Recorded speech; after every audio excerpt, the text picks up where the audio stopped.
Bright and clear on a chilly Sunday afternoon at Belmont Park. The real feel in the low 40s. Felt like a February day over at the Big A, but you know what? We've got the aesthetics. We've got a handsome co-host, and we've got Jason Blewitt alongside Richard Migliore. Inspector Clouseau, I like the coat. Yeah, I got to know. stay warm out here. I forgot my overcoat. This was up in the office. I'm basically trying anything to get some sort of heat going here. Smooth sailing. We will not have a reshoot if we mess up, Mig, on this show. It's a one-and-done taping, so if we do make a mistake, please forgive us. It's a little cold here in our third-floor set. We've got some racing action to warm us up, however, on a chilly Sunday, beginning with some Breeders' Cup talk, and let's head out to Keeneland. In fact, we'll go to Saratoga for the replay of Private Zone in the Forego, but he did not miss a beat this morning in the Bluegrass of Kentucky. The Private Zone is a horse. When he works fast, he runs fast.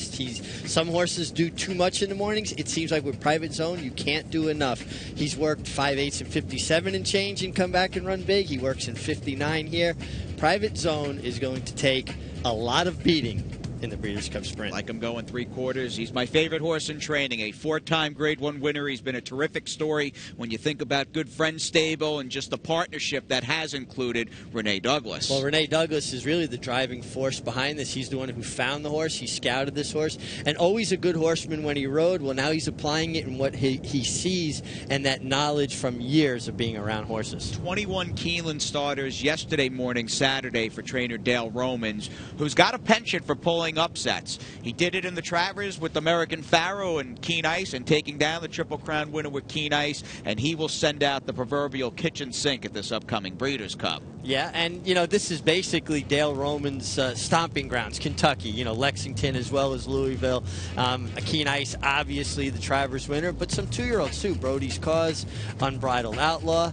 Ma Can Do It. Now, I'm not familiar with Ma Can Do It. Maybe you know a little more than me. Based out in the Midwest, the only 2-year-old I'm familiar with on that list is Brody's Cause, who got the win, and he's already a Grade 1 winner over that Keeneland main track, having won the Breeders' Futurity. Is that a case of a positive going in, that he's been 2 turns there? I always like horses that have a race over a track, and 2 turns is very important. A lot of these 2-year-olds haven't had 2-turn experience, especially the ones that prepped in New York, because we have these long 1-turn races for them here. I like when they have that experience under their belt. And we get a nice little preview, or at least Breeders' Cup appetizer, regarding international competition as we go north on the border. It must have been a cold Sunday up at Woodbine, but clear skies as we pick up the field, and it was an international cast rounding the far turn before they hit the head of that lengthy stretch that is at Woodbine. And here is a look. This is the Canadian International as we have Ryan Moore on Canuck Chase. And, you know, you think about Ryan Moore and the year he had. He was injured severely in the starting gate early in the year, missed most of the year, came back winning, and now he goes to Canada and he knocks out both big wins. We'll see him in the other one, the E.P. Taylor. He is truly emerged as the go-to money rider in Europe. Dominating win out of this horse. I doubt a 2-week turnaround into the Breeders' Cup turf is in the cards for Canuck Chase as we look at the E.P. Taylor. Now, the Canadian International had a purse of $1 million. This race had a purse of a cool $500,000. And Ryan Moore, once again, the cool customer aboard Kirby, who I guess dating back to her Flower Bowl, was just too bad to be true. Yeah, you know, sometimes horses just throw in a bad effort. Maybe the ship here, and she didn't have really a lot of time to acclimate, but now spent a little more time in North America, heads up north of the border, and gets it done under a really good ride, well-judged ride by Ryan Moore. And this is one of the few races, Jason, that the purse has actually gotten smaller since I won it. Most of them, they've gotten bigger. When I won it, it was $750,000. That was on Volga for Kieran McLaughlin. Well, now it's $500,000. It makes me feel a little better. Good. Volga, Joe Allen, right? Yes, Homebred. Volga. Pretty Yeah. good horse, and Kieran McLaughlin continues to fire on all cylinders. In fact, we talked about his annual report on the Racing Report, and we'll have a little highlight regarding one of Kieran's good-looking 2-year-olds a bit later in the show. No matron, though, for Kieran. The 108th running had a field of 6. Todd Pletcher sent out a couple, and Bob Baffert, though not on the grounds, a rare Belmont fall starter for him, and Pretty and Cool. Let's see how she did as a big favorite as we go up to Larry Coleman. Matron. Pretty and Cool had a very good beginning, as did Constellation. And they're joined by Libretta. And then it's Island St. Tanasa. And last of them all is Wave of Glory as the field races for the turn. And it is Pretty and Cool in front. Surrounded, though, by Constellation and Libretta as the field moves into the turn. Tanasa's fourth, 4 lengths off the lead. And then it's Wave of Glory and Island St. 22-1 was the quarter for Pretty and Cool and Martin Garcia. And they continue to be pushed along up front by Constellation from the inside and Libretta from the outside. Tanasa is trying to stick with them, but she's now 4.5 lengths behind. And then it's Wave of Glory and Island Saint as Pretty and Cool arrives at the top of the stretch. Still with company, Constellation is down on the inside, and then comes Libretta, the half in 44-4. They're into the stretch, and it is Pretty and Cool. And Constellation gives her a fight on the inside with a furlong to go. Pretty and Cool in front. On the inside, it's Constellation. Tanasa closing the gap late on the outside, but it's Pretty and Cool. Pretty and Cool has won the matron over Constellation, Tanasa, and Wave of Glory. In from the West Coast, Martin Garcia, just gloves. Wasn't sure if he'd be decked out in full winter paraphernalia. He braved the chilly weather, and he's got a nice little Scat Daddy filly in Pretty and Cool. Well, this is a real nice filly, and I think that the fact that Bob believes she's a sprinter, and she looks like a sprinter, is probably one of the main reasons why he sent her here. Not as many opportunities right now for this kind of filly out in California. And Martin Garcia, how fortunate has he been hooking up with Bob Baffert? And to think about the races he's won for this man, pretty incredible. Yeah, may eventually down the road get him into the Hall of Fame, and keep in mind he is the main workout jockey for American Pharaoh as well. And Martin in the winner's circle, John Terranova did the saddling duties for Pretty and Cool, and not a bad effort in defeat, running second from Constellation. As we wrap up the first segment, we do have more 2-year-olds, colts, fillies, and some turf horses coming up, including that Sunday pick 6 at Belmont Park.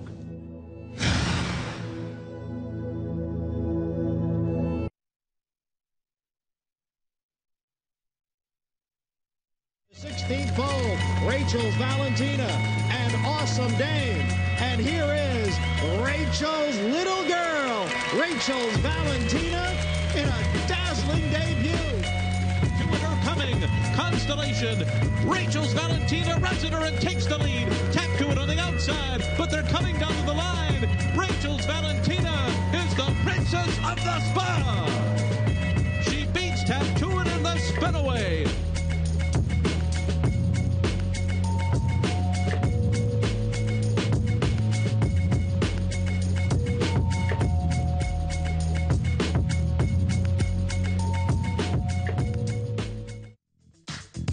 Welcome back. Watch and wager on the Breeders' Cup. Beautiful Belmont Park. It's the MIG. It's Jason on a cold Sunday third-floor set. The sun has gone down, but thoughts of the Breeders' Cup and this upcoming Empire Showcase Day definitely warm us up. And you've said it once. If you've said it a million times, this is a nice little preview of what's to come at Keeneland. Yeah, absolutely. I always think of it as the Breeders' Cup dress rehearsal. Give the New York breds a day to shine, and all of the incredibly dedicated New York thoroughbred breeders, they have their day to shine. And you know what? New York breds are not just good horses, they compete on an international level now. Including La Verdad and Palace, who are gearing up for the Breeders' Cup for trainer Linda Rice, pair of state breds that'll hopefully Artemis do some Agritera Yeah, as well. no kidding. Yeah, for the Filly Mare Sprint with Mike Hushin. And let's move on to race number 5, Mig. We'll get on to the opening leg of the pick 6 at Belmont. Firm turf, and Larry Comas will get us through the 5th, in which most eyes were on the inside horse. Life imitates art. They're off. Slow start for Jess I Am.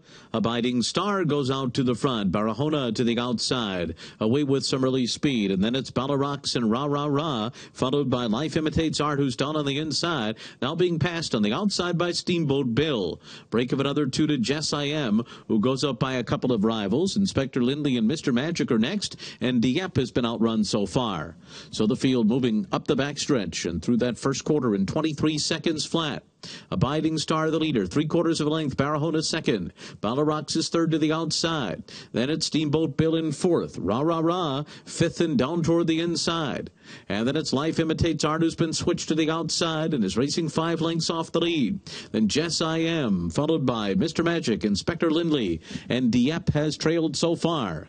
Abiding Star and Barahona head into the far turn, and they went 49-2 for a half mile. These two are joined by Balarox 3 wide and Steamboat Bill on the far outside. And then comes Life Imitates Art, the favorite, 5th right now, 3 lengths off the lead, and still well held at this stage. Then Jess I Am going up on the outside. Cutting the corner is Rah Rah Rah, and then it's Mr. Magic, and they're coming to the top of the stretch. And it is Balarox, and on the inside, Barahona, Balarox, and Steamboat Bill. And now Life Imitates Art's got a clear path to come and get them if he's good enough. And he's closing in the center of the course. Still Barahona, Balarox, on the outside, Life Imitates Art coming. The 3 of them will come down to the line together, and it will be Barahona. Balarox and Life Imitates Art had to alter course there, and then came Inspector Lindley. Hard to get a better finish than the one we had in race 5. 3 noses up and down, a desperate finish. Barahona, steady left-handed urging, and he will indeed be disqualified. Yeah, and you can make a case that he was coming out, and it wasn't until the last 30 or 40 yards when all the damage was done, because in essence the 8-horse Balarox was kind of running away from. There was always daylight. We're going to watch the head-on, but then when they finally made contact, there was absolutely no way this horse wasn't coming down. Total chain reaction knocked Balarox into the outside runner. Life Imitates Art. Lefty drifted out a bit. Lefty coming out again. And he's still okay up to this point. I still think he's okay up to this point, but now is when he's absolutely going to go over the line, and pow, you see the contact there. And you hope that all of these colts are all right out of that. When they make that heavy kind of body contact and all their weight are thrown on one leg or another, that's when horses get injured. And a case can be made. This horse is going to hold on anyway. Yeah. I mean, it looked like Life Imitates Art was getting there, but I thought maybe he was just hanging a touch as well. It's hard to say, though, how much those horses were coming out were hampering his forward progress. It was absolutely the right call, just unfortunate because he ran such a good race. Chalk players wound up getting the money. It looked to me at the first flash, 15,000 or so came in one pop on Life Imitates Art. He opened up at 1-9, drifted up to 3-5, and he got the money, called by More Than Ready for Chad Brown and Irad Ortiz. Let's see how those connections did in race number 7 as we start the late pick 4. These are 2-year-old fillies battling 7 furlongs on the main track. They're off. And it's Wicked One who comes out quickly. To the outside, it's Storm Petrol, Thundering Sky from the rail. And Lewis Bay is right there, too, and Estelle is sent along as well. 3 lengths more back to Verve's Tail inside of Dragon Queen. Outside of them comes Ruby Dusk up the backstretch. And then it's Native Crossing and Conquering. And the trailer is Spinstress. So they're running up the backstretch with Thundering Sky now in front. Ran 22-4 for the quarter. Thundering Sky is the leader by a length and a half over Storm Petrol. Estelle is third to the inside. Then Lewis Bay in fourth, moving 3 wide on the turn and 2 lengths off the lead. Back to Wicked One, Conquering to the outside is next. And then it's Verve's Tail down toward the rail. Then Dragon Queen. Spinstress is picking up stride on the far outside.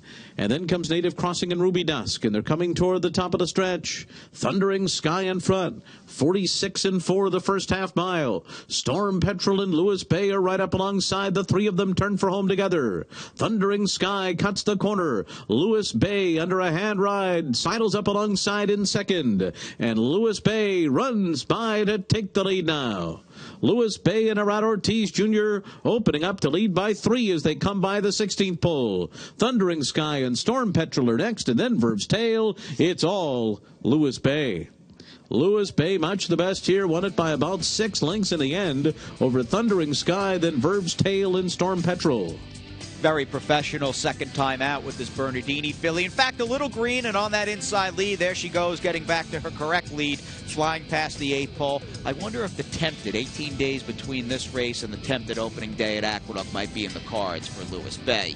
You know, that's a very good point. I think she's got the ability to do that, and I think what you saw in mid-stretch there when she jumped her lead and stuff is she kind of got by herself, and so many of these young horses are used to working in company that when they get by themselves, they get a little bit lost, and it's the rider's responsibility to keep keep them to task, which obviously Irad did very well. I think this filly's very talented. 2 for 2 so far on the show, along with Chad Brown. Let's see how they did in race number 10. We end things in style. I love it. A rolling pick 3 of all 2-year-old maiden races at Belmont. Race number 10 capped the card and the week, and we'll send it back up to Larry Colmus. From the inside, goes out to the front with Oscar Mike, and Ward Order between those two is now taken back off the pace to sit third. Catapult is fourth early on.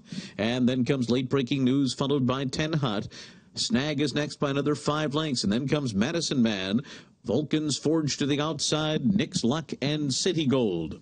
So the field racing up the backstretch here with Giant Run in front, and went a quarter in a snappy 22 3. Giant Run by 2 lengths up the backstretch. Oscar Mike second, and then it's War Order in third, 4.5 lengths off the lead and getting a bit closer now. Then Catapult on the inside and Late Breaking News. 10 Hut is next, and then Snag, Madison Man, followed by City Gold, Vulcan's Forge, and Nick's Luck. Racing into the turn, the half is up in 47 seconds flat, and the leader here is Giant Run. Giant Run by 1.5 lengths over Oscar Mike. War Order is third on the outside. Catapult rides the rail in fourth, 3.5 lengths off the lead. Snag is going up on the far outside. Then Late Breaking News, followed by 10 Hut down toward the rail, and circling up on the far outside is Vulcan's Forge, and then City Gold, and they're into the stretch. And here comes Catapult.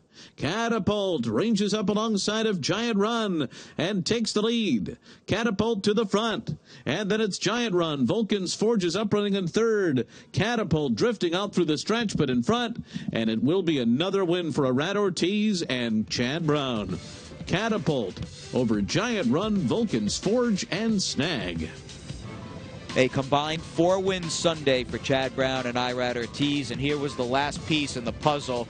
Catapult, very seasoned, first time out. Good-looking firster by Kitten's Joy. It's really remarkable the work Chad Brown does with these first-time starters, particularly on the turf. And Catapult slingshotted to the lead in the middle of the stretch and went on to victory. How about, though, when you're a rider, Irad Ortiz, to ride for a trainer this hot, and you guys have so much confidence and trust in each other. I mean, it's just a really formidable combination right now. And Irad's riding basically first call for Chad, and it seems like Jose Ortiz, his brother, is the go-to guy now for Shug McGahee. They're in pretty strong company. Pushing all the right buttons, and we will have a hot trainer coming up a bit later. I think that is a distinction Chad Brown may have had on the show the last 3 Sundays. We'll give it to somebody else, but let's be fair. This was a 4-day week in which Chad went 7 for 15 and Irad Ortiz 10 for 34. Heady numbers with that dynamic duo as we check out everything else that happened, including a good-looking effort out of the returning Tammy the Torpedo late in the card. In the lead on the outside is Whippo, plundering between those two. Right in behind them, Touch of Paradise, fourth and seeking some running room. And then it's Loose Money, Purim Party on the outside, Holy Week and Moontrack, and they're into the final 16th. And it is Plundering and Whippo, Whippo and Plundering, and Whippo's in front. Whippo has the lead down to the wire and will beat Plundering by a head. It's tight for third there between Loose Money and Touch of Paradise. And then Literata. It is Perfect Freud, who will turn for home in front here. Off the turn in front and opening up to lead by 2. Touching My Toes, Family of Roses on the outside, and Literata is coming on now. And here's Literata after Perfect Freud. On the far outside is Family of Roses. It is Literata in front. Literata and Luis Saez have taken the lead, and they're pulling away. Literata over Perfect Freud, and then came Family of Roses and Touching My Toes. Chelios on the outside of them. Down toward the inside, Chang's Secret, and trying to find a seam between horses is Blue Pigeon. And here comes the Imposter on the far outside. It is Less Than Perfect, the Imposter down the center of the course, and then Chelios between horses. The Imposter, Chelios, late run on the inside from Blue Pigeon. The 3 of them come down to the line, and it is Blue Pigeon. Blue Pigeon got there. The Imposter, Chelios, and Less Than Perfect. Into the top of the stretch. Escapist on the outside of Great Attack. They turn for home together. Escapist on the outside. Great Attack near the inside. Thomas Hill trying to squeeze through as they come down into the final furlong. Then Political Farce. Running room for Special Selection on the inside. And then comes Luigi P. into the final 16th. Escapist drifting out. Great Attack. Thomas Hill on the inside. Down to the line. Here's Thomas Hill. Thomas Hill got got there. Ran down Escapist in special selection, and it's wide open for fourth. Turn for home, Ortiga's in front. It is Ortiga, Tammy the Torpedo on the far outside, Morning Star between those two. Coming Attractions looking to run on late two with Aknaha on the outside. Tammy the Torpedo now strikes the front. Aknaha has taken second. Tammy the Torpedo striding clear from Aknaha as they come down to the line. Tammy the Torpedo beats Aknaha. And then it was Coming Attraction and Resilient One. Joking and Newbin Ridge. And then it's Songa Fit. They're into the stretch. Grand Billy, and on the outside, Second City.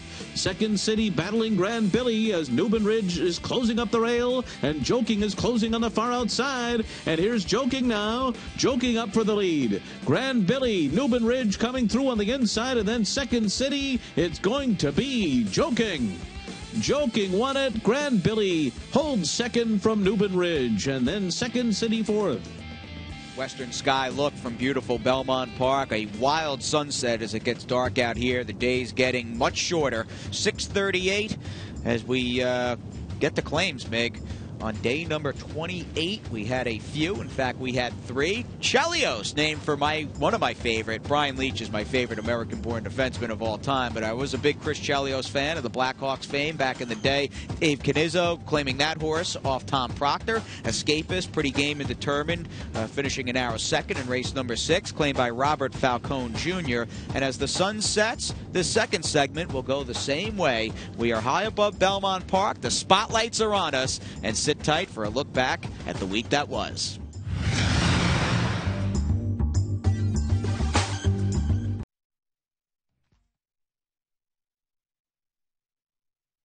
Has swept to the front with a dramatic run. Totalist takes second late. Private Zone third. Honor Code in the mid-mile. Furlong to reel him in. Totalist is next. They're coming to the final 16. Liam's map reaching for the wire. Honor Code running out of time. Liam's map. Here comes Honor Code. Here's the wire. Honor Code looked like he got him in the last stride. Running down Liam's map in the Whitney.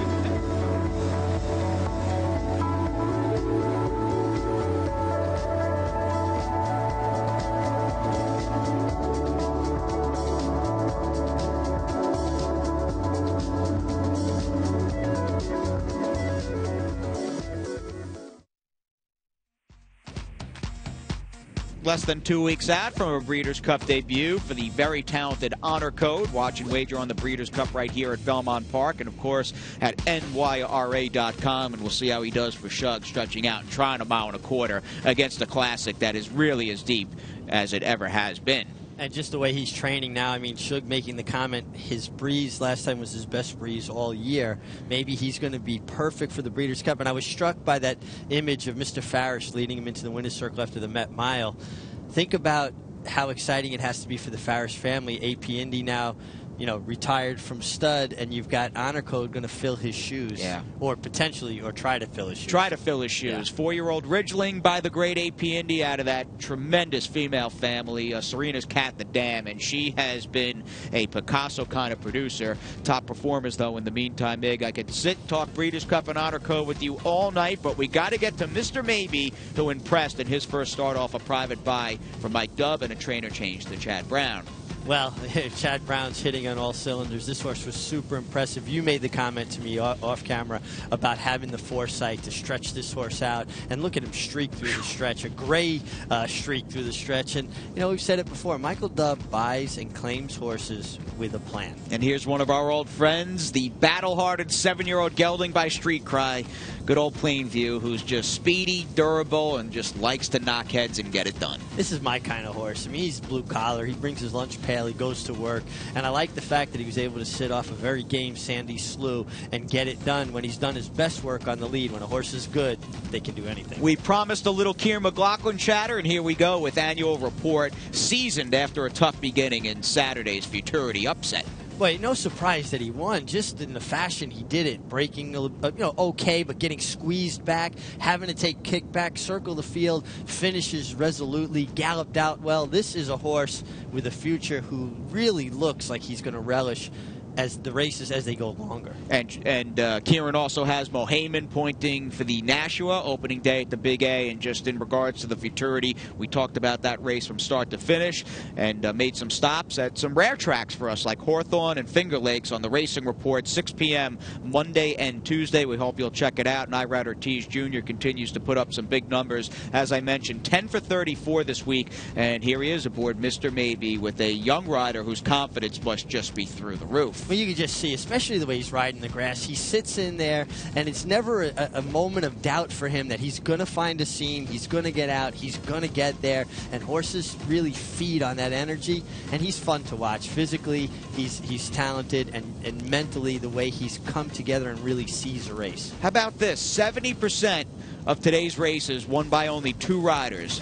Irad Ortiz walked away with the 4-bagger, and Luis Saez also won 3. Teamed up with Charlton Baker on Joking, who looked pretty good rolling down Big Sandy to take race number 9, and a pair of young riders really riding well heading into the Breeders' Cup. And here's an oldie but a goodie in trainer Bill Mott, the youngest man ever to be inducted into Racing's Hall of Fame as a trainer. Yeah, and he definitely deserving of this. He got off to, I think, a slow start here at Belmont, but percentage-wise last week, very strong.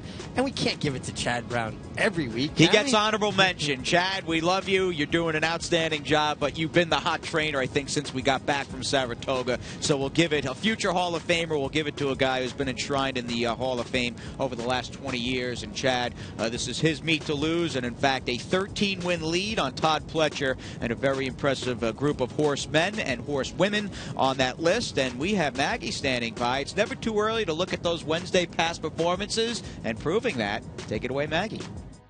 Oh my goodness, somebody turn up the heat here as far as the paddock is concerned. But I'm here to give you an insider pick, and that's going to take place in race number 2 on Wednesday. It's a maiden special weight for the older fillies and mares. We're going 6 furlongs on the main track, and it's a bit of an oddball pick, but it is from the Shug McGahee barn in number 3, Cover Up, as she's been routing on the turf, coming in off of a long layoff here dating back to April at Keeneland. She's returning to sprinting on the main track, where she made her debut, albeit last year, in what is always a salty maiden field at Saratoga. This gal, to me, looks more like a sprinting type. I mean, between that kind of 6 to a mile type of filly. I did like her on the turf, and she did run well in both of her efforts, I think, here as a 3-year-old, getting Lasix. But returning to the dirt interests me, especially with this move from Shug. I think Cover Up might be a bit of a value play for Wednesday's second, as she is your paddock insider. Jay, Meg, back to you. Hope you're staying warm. We're trying. We'll get the cash early Wednesday with Shug and race 2 with Cover Up. And here's a duo that got the cash in today's 108th running of the Matron. The Racing Report, 6 p.m. Monday and Tuesday, and the Mig and I will see you this coming Wednesday right here at beautiful Belmont.